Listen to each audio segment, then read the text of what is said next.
Bonsoir, la question fait débat depuis longtemps sans qu'aucune réponse formelle puisse être apportée. Il n'empêche, cette étude laisse perplexe.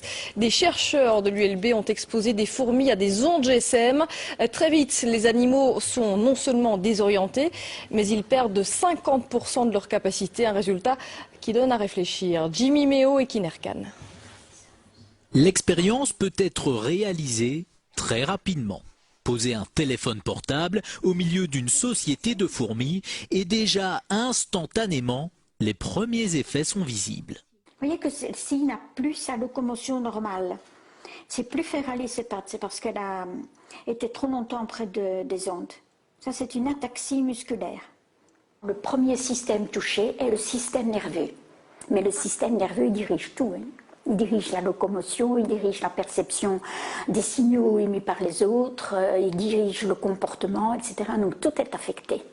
Les capacités d'apprentissage des fourmis exposées aux générateurs d'ondes sont affectées de 50% par rapport à la normale. Et même avec une période de récupération, elles ne retrouvent que 60% de leur capacité de mémorisation. J'ai éteint le générateur, elles ont récupéré un peu et ont pu apprendre, mais n'ont plus jamais réatteint leur niveau initial. Il en est de même pour cette fourmi exposée aux ondes du GSM.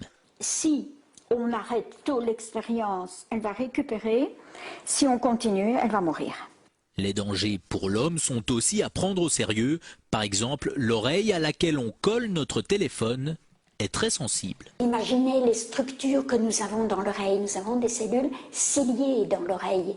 Déjà dans l'oreille moyenne, la trompe d'Eustache, mais après, pour l'équilibre, pour le son, ce sont des cellules terriblement fragiles. Les conseils, éloignez votre appareil, pas d'utilisation pendant trop longtemps. Et contre les insectes nuisibles, un petit générateur d'ondes pourrait ainsi faire office d'insecticide.